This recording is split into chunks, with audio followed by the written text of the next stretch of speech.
Okay, on to our next, Mr. Barrow Emerson, the Unified Corridor Investment Study. This is an even numbered item. Yes. So you get to talk. Sorry. Okay. Yes. Board members, I put a color version of this document in your packets because, as you know, it was black and white, and I have others here for the public if they'd like them. And I'm not going to go through it. I just thought it would be more helpful to have something that distinguished colors. Anyway, thank you, Chair, board members, staff, and guests. I'm here to provide the board with an update on Metro's participation and our role in the Unified Corridor Study being developed by RTC. First thing I want to say is really strong and clear. Metro is not at this time advocating for any particular outcome as far as modes and results and decisions. Rather, we strongly support the analytical process, which should provide some objective data on ridership and costs, and that's both capital and operating costs, from which to make informed decisions. As everyone knows, the Step 1 analysis is complete now, and there are now 4 scenarios being analyzed, each of which assumes some form of bus transit in each of the 3 corridors under discussion. I want to give you a quick overview of the bus concepts in each of the 3 corridors. I'll be very quick with the first 2. In the SoCal Avenue Drive and Freedom Boulevard corridor, the concepts for buses are called Bus Rapid Transit Light. And the light infers not building a lane for buses on SoCal or Freedom. But as you will hear me, and I have said to many of you individually before, Bus Rapid Transit is not a singular product. It's a menu of features of which you pick and choose. In this case, the SoCal and Freedom ideas include things like queue jumps at signals, transit signal priority throughout a corridor, off-board payment to speed up boarding, so those types of things. So I'll leave that for the moment. Secondly, the Highway 1 corridor has 2 bus transit scenarios in it. One is the bus on shoulders concept, which is meant to be a relatively low-cost way of getting some transit speed in a freeway. The other option being considered is the full-on high-occupancy vehicle lane, which has been a topic in this county for many years. I want to move on to the rail corridor, where I think most of the misunderstanding, controversy, and community angst is. The bus rapid transit concept in this corridor. First, a quick definition of bus rapid transit. I kind of already said it. Bus rapid transit does not need to be a continuous and identical operating environment like rail. You got to have rail from one end to the other. So, if I can reference this map here quickly in no detail. With bus rapid transit, the goal is to provide the transit priority where it's cost effective, while remembering you need to serve important origins and destinations, which may or may not be along the specific corridor in this case. This is the 5th city I've worked in and where I've been involved in BRT and light rail planning. And in most cases, the concepts include for bus rapid transit have included multiple operating environments along a single corridor. In my Perth, Western Australia thing, I had 6 operating environments in 20 miles. You grabbed what was appropriate and available physically. Bus rapid transit also lends itself to staged implementation over the years. You may stay in a steady street for a few years until the cost of effectiveness of moving into a priority facility, the money's available and the cost effectiveness makes sense. So the graphic overhead shows the ideas being considered for bus rapid transit in the rail corridor.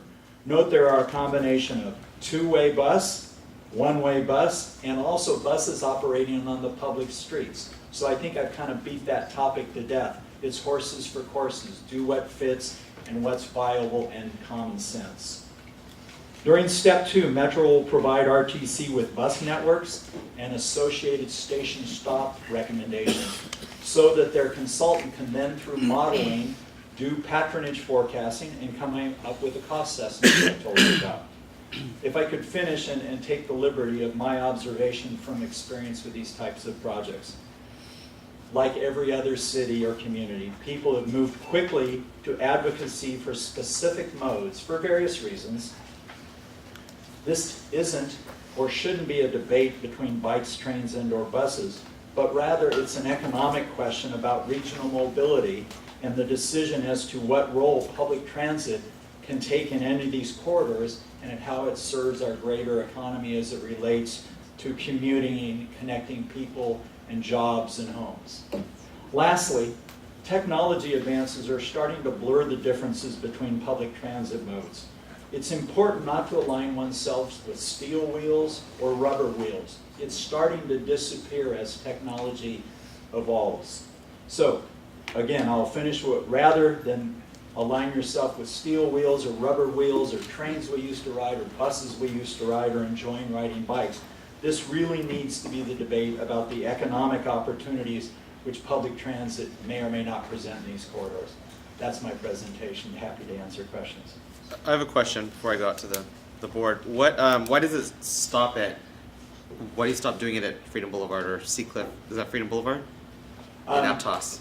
Why doesn't it go all the way to Watsonville? Right. In terms of bus rapid transit, south of there, the Metro staff's recommendation has been to operate in the freeway corridor because the rail corridor south of that point goes through areas that are not going to be extensive draws of ridership, pretty expensive places to deal with, but particularly we want to serve Watsonville on the way up, and serving Watsonville is Main Street and Freedom and all those things.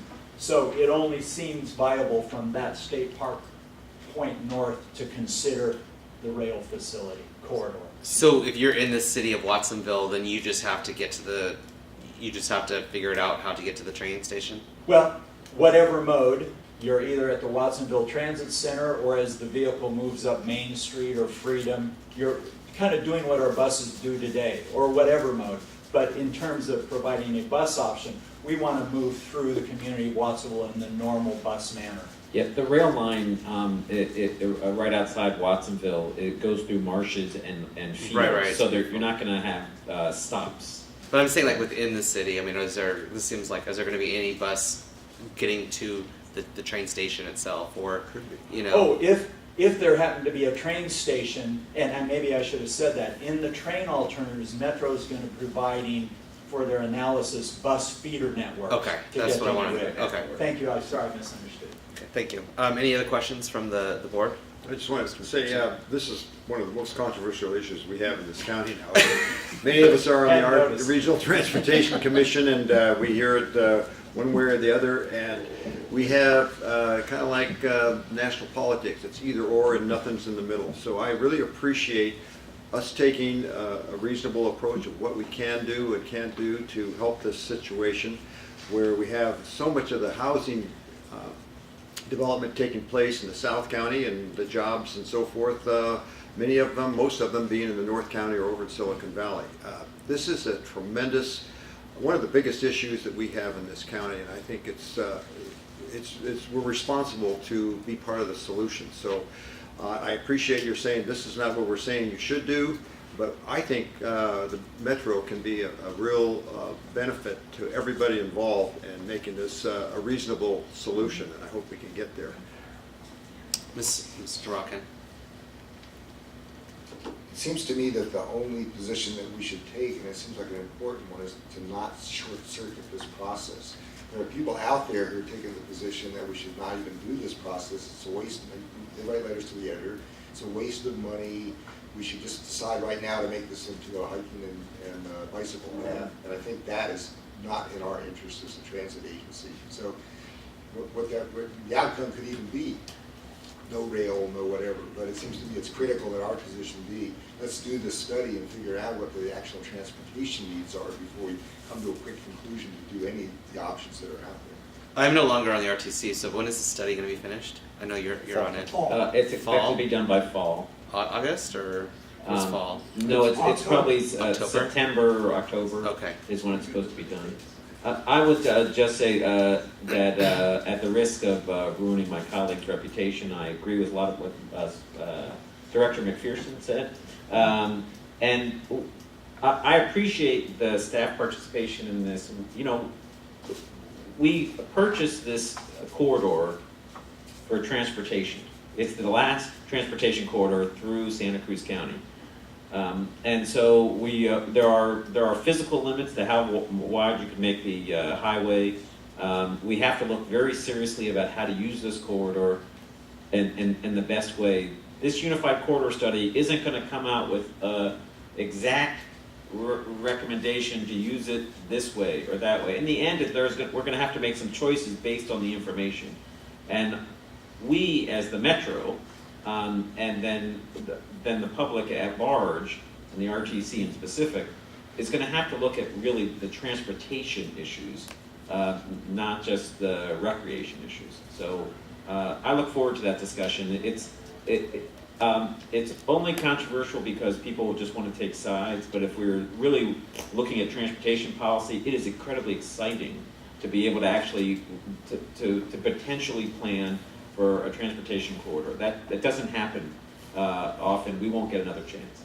Ms. Lynn? Yeah, the RTC voted December 7th to move forward with the study, so that's not been very long. And I know we've had groups come to our council, and that's been my position as well, is that I don't want to endorse or make a decision until we have all of the facts. And there's a lot of money been invested in this study, and all the taxpayers are paying for that study that was promised in the campaign for Major D. So it feels like we'd be short-circuiting the process if, regardless, as a city or as a Metro representative or in any position, to endorse any one.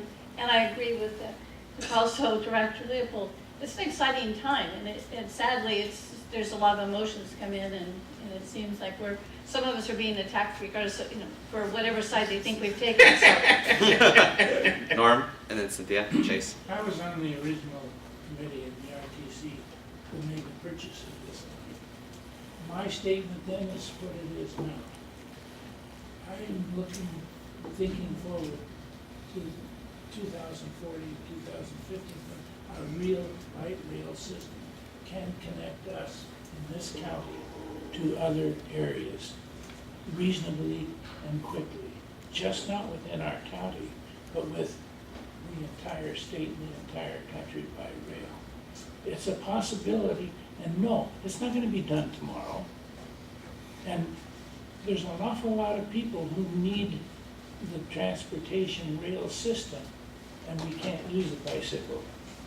And that's a possibility that I thought of then, and it's one that I have now. Thank you, sir.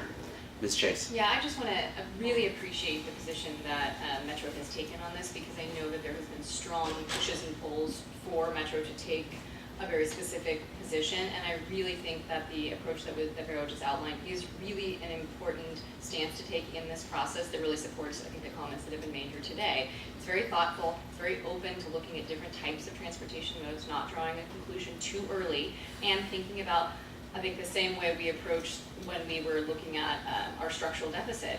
We looked at connectivity and how can we maximize ridership for those who really need to move and have transportation that is reliable, efficient, addressing climate change, all of those kinds of things. So I just really want to acknowledge and appreciate the position that Metro is taking on this. I think it's a really important stance in this part of the process, and really, I think, positions us well as partners in trying to solve our transportation issues regionally. Thank you.